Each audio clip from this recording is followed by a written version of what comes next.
each side. So 3 to 4, depending again on the client's stress level and what you feel they have in terms of tension. Time?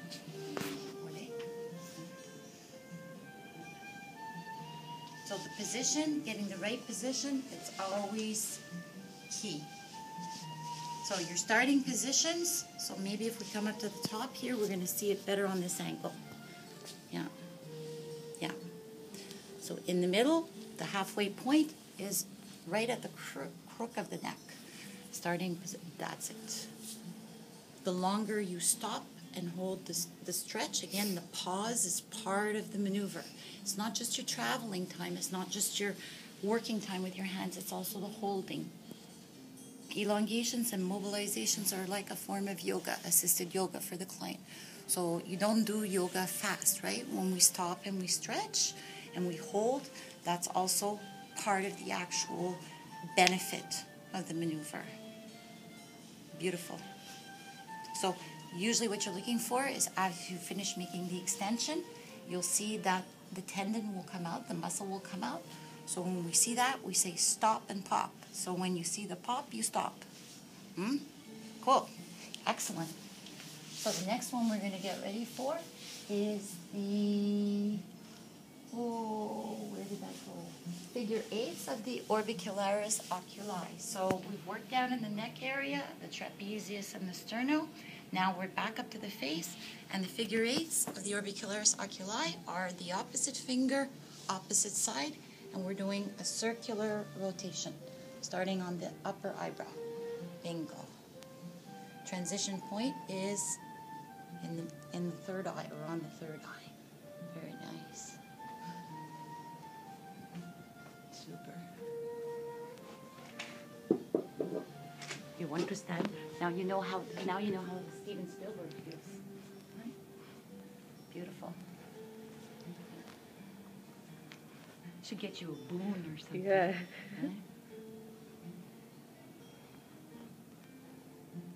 Very nice.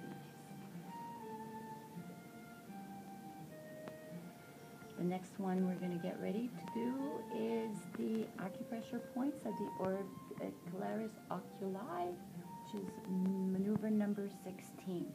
So these are the 5 points in the upper eye, 5 points lower eye, and we hold each one for a count of 5. Starting position of the thumb should be a little bit vertical, so we count 1001, 1002, 1003, 1004, 1005. We release, we slide. We don't break contact though. When we do the release, we keep contact on the skin. Count of 1001, 1002, 1003, 1004, 1005. Release, slide, not breaking contact. And here as we turn and we follow the contour shape of the eyebrow, our thumbs are going to turn.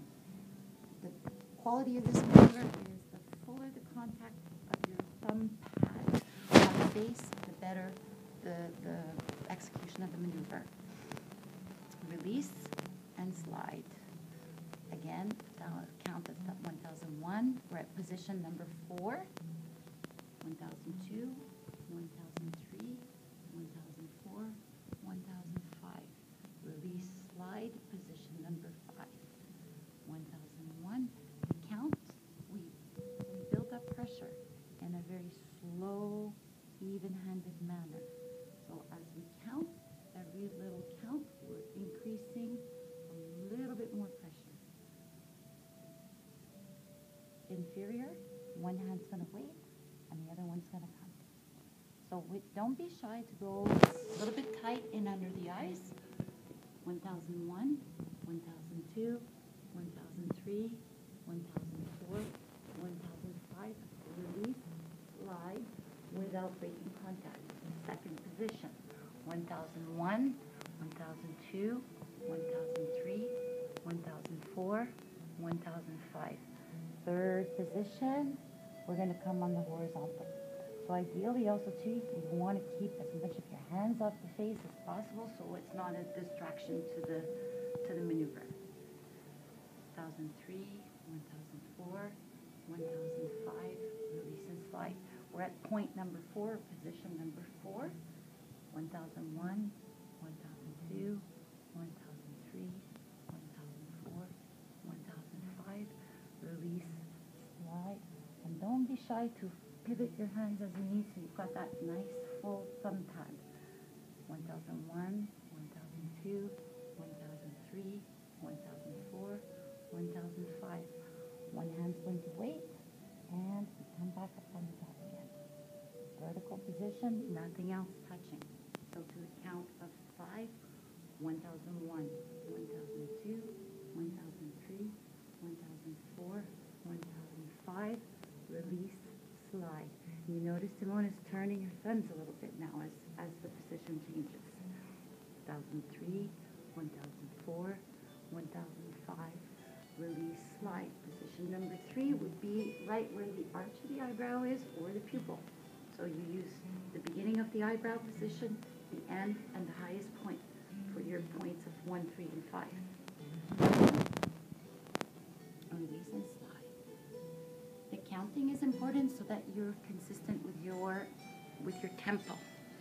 If you do 1 point only for a count of 3 and another point for a count of 5, then your client's going to feel a little bit lopsided by the end of things. She won't know that you necessarily didn't count properly, but she's going to feel unbalanced. So you always want to be mindful of that when you start. And exactly that. Change your hand position so that you're adjusting for comfort in that maneuver. Release and stop. So what is this helping for? People who have vascular circles, dark blue-black circles under the eyes, people who retain water around their eyelids or their eyes, people who have allergies, people who have sinus problems. All of this is going to help to drain. So it has a lot of benefits for a lot of different clients coming in. Minimum would be 2 rotations. If you have a client who has really big problems, you could do 3 or 4 times. So you adjust accordingly. So this will do 2, and then the next maneuver we're getting ready for is the fanning of the crow's feet. So this is the crow's feet to the outer wrinkles of the eye, and the hand position is back here.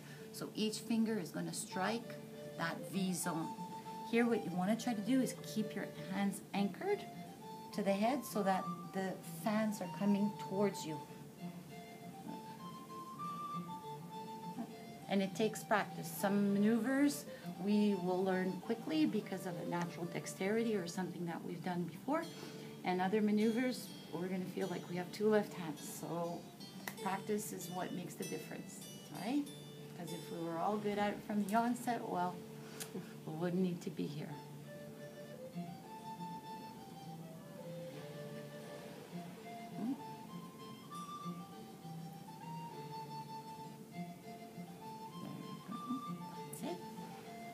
So when we're more fluid with that, that will come. And Simone is going to have some finger hand dexterity exercises we're going to put on at the end, so it will help us in between. People who play instruments or knit or crochet or do some kind of activity with their hands will have a faster time with their dexterity.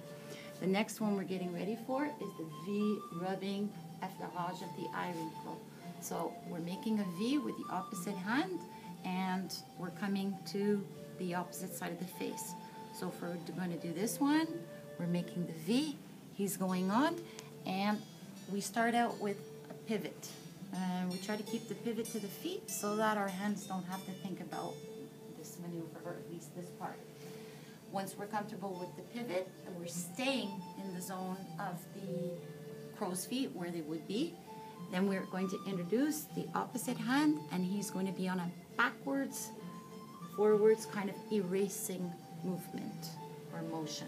So one hand is doing a continuous erasing effleurage, and the other one is securing or local